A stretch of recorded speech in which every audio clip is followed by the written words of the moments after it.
Bonjour tout le monde, c'est Yannick. Galaxy S23, Xiaomi 13. Ces deux smartphones haut de gamme bénéficient chacun de performances impressionnantes puisqu'ils partagent certaines caractéristiques communes. Pourtant, ils ont quelques belles différences et selon vos critères, vous pouvez être poussé à acheter l'un ou l'autre modèle. Il y a des choses qui sont évidentes lorsque l'on se penche sur les fiches techniques, mais il y en a d'autres un petit peu plus subtiles, plus difficile à discerner. Commençons tout d'abord par le design. Chacun de ces smartphones se distingue aisément au dos. Le 13 en coloris noir est très salissant avec son dos miroir, autant le dire tout de suite. Le bloc photo aussi accroche pas mal la poussière. À l'inverse de son concurrent, le S23 blanc crème, la poussière et les saletés s'y accrochent beaucoup moins. Xiaomi préfère concentrer les objectifs photo dans un bloc carré, assez proéminent pour le coup. On aperçoit notamment la mention du partenariat avec Leica, le géant de la photo, tandis que Samsung préfère les aligner à la verticale. C'est une approche plus épurée et ça ressort quand même beaucoup moins de la coque. Dans les deux cas, on retrouvera les boutons de réglage du volume et d'allumage au même endroit sur la tranche droite. Ils sont IP68.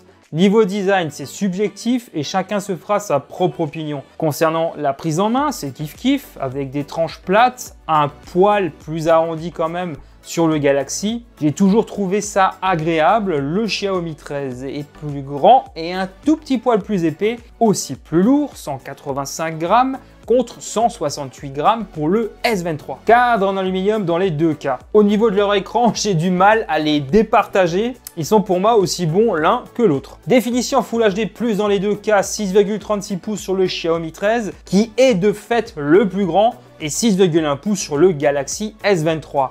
Quelques petites différences tout de même à noter, le 13 profite d'une protection Gorilla Glass 5 alors que le S23 propose du Gorilla Glass Victus 2. Dans les deux cas, ce sont des écrans 120 Hz, pas de LTPO ici. Dans les deux, on profite d'une excellente expérience de visionnage de contenu. Toutefois, le Samsung ne prend pas en charge Dolby Vision, contrairement à son concurrent. Les écrans sont très lumineux et en extérieur, absolument aucun problème de lisibilité. Xiaomi et Samsung parlent d'une luminosité max comprise entre 1750 et 1900 nits. Topissime donc. Les capteurs d'empreinte intégrés aux écrans sont convaincants, mais celui du chinois est placé un poil trop bas. Voici un domaine dans lequel il peut y avoir un peu plus de différence, les interfaces Android 13, One UI 5.1 contre MIUI 14. Dans les deux cas, j'ai une expérience plutôt positive. Je n'ai jamais eu à me plaindre jusqu'à aujourd'hui. Je réalise souvent des vidéos dédiées et des shorts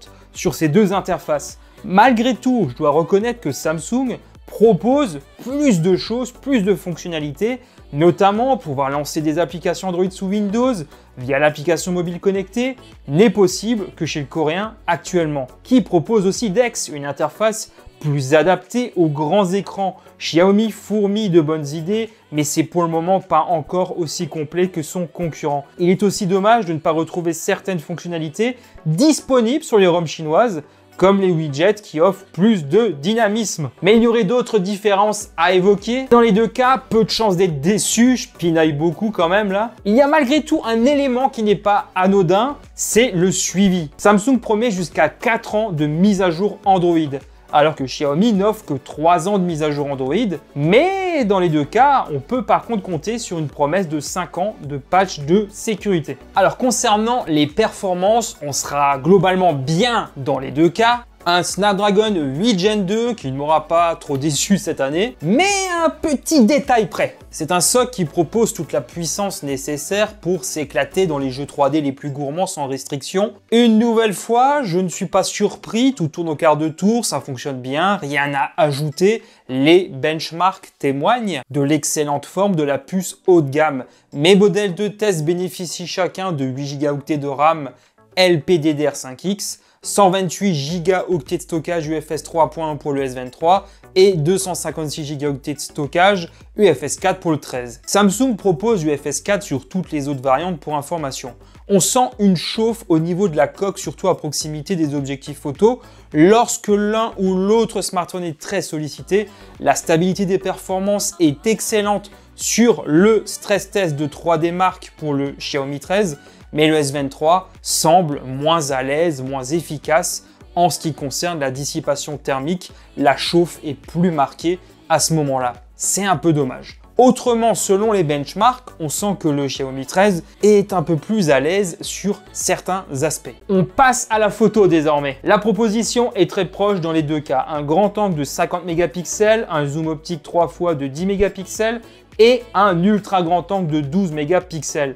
Xiaomi est en partenariat avec Leica en ce qui concerne la partie photo. J'en avais beaucoup parlé lors du test du 13 Pro. On va faire un petit jeu pour ce chapitre et le suivant porté sur la vidéo. Je ne vous dirai pas de quel smartphone il s'agit, je vais mettre smartphone 1 et 2. N'hésitez pas à mettre la vidéo sur pause pour vous prendre un peu plus de temps et analyser tout ça proprement. Un comparatif à l'aveugle est le meilleur moyen de ne pas rester focus sur sa marque préférée, même si je pense que les vrais fans pourront facilement reconnaître la patte du constructeur qu'ils admirent le plus. Je démarre par le grand angle. On constate sur les clichés que les détails sont nombreux, bonne plage dynamique, on a clairement des clichés très réussis dans les deux cas, mais avec un certain nombre de différences tout de même, notamment en ce qui concerne la colorimétrie.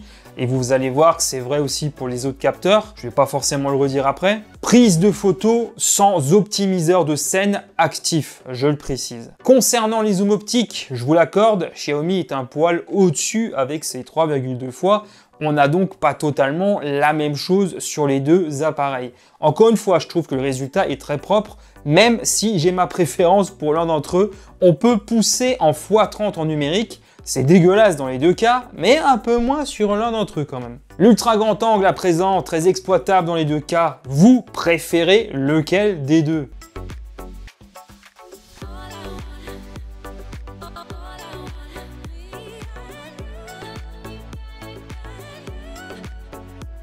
On peut remarquer quelques différences lors de l'utilisation du mode portrait. Un des deux smartphones se distingue davantage à cet exercice, avec un résultat un poil au-dessus de son concurrent. De nuit, on aura de bons élèves en la matière. J'ai du mal à me décider entre les deux. Il faut veiller par contre à rester immobile un peu plus longtemps sur le Samsung.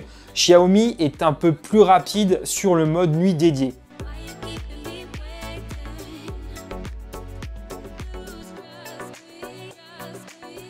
Les capteurs secondaires offrent quant à eux un excellent rendu, très efficace de nuit également, avec beaucoup de détails qui en ressortent, que ce soit dans un cas comme dans l'autre, mais n'hésitez pas à donner votre avis en commentaire.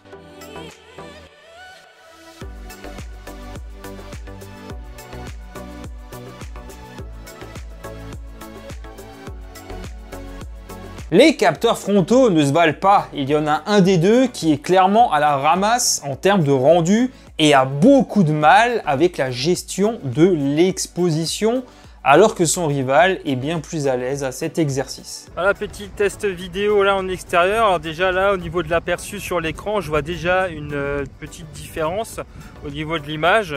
Je vous dirai pas lequel je préfère.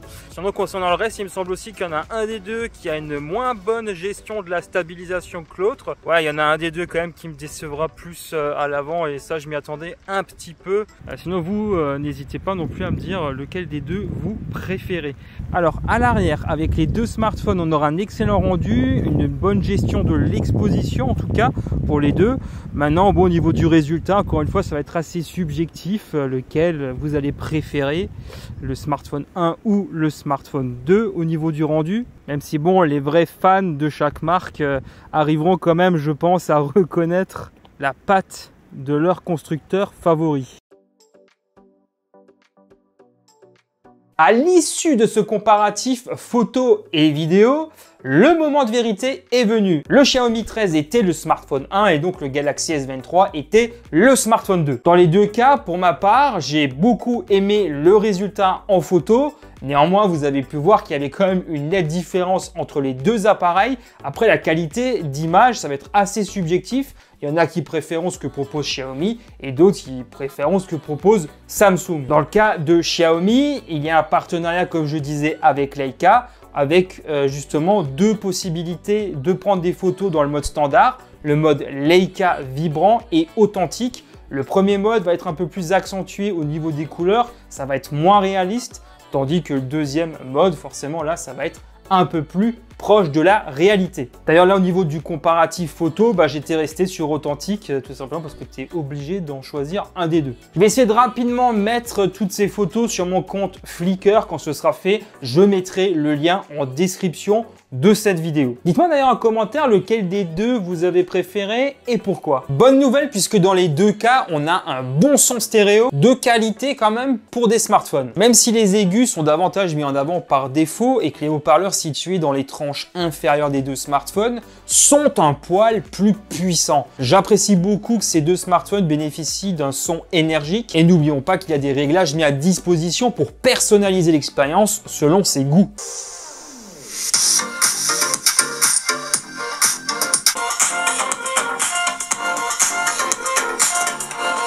Autre domaine d'importance, c'est l'autonomie et les deux smartphones ne sont pas bâtis de la même manière, si on peut dire ça comme ça, puisque le Xiaomi 13 bénéficie d'une batterie d'une capacité de 4500 mAh, tandis que le Galaxy S23 est lui à seulement 3900 mAh. Ça fait tout de même une belle différence face à ce constat. On se dit que Samsung a peut-être été un peu pingre. Ce qui compte en revanche, c'est le résultat final sur une journée type. Et pour tout vous dire, j'étais parti défaitiste avec le Samsung parce que bon, 3900 mAh, ça fait pas rêver. Et pourtant, c'est pas mauvais du tout. On peut passer une bonne journée sans se faire peur en usage mixte, web streaming, réseaux sociaux et jeux, pas de souci. Sans être décevant, le Xiaomi 13 fait à peine mieux que le S23.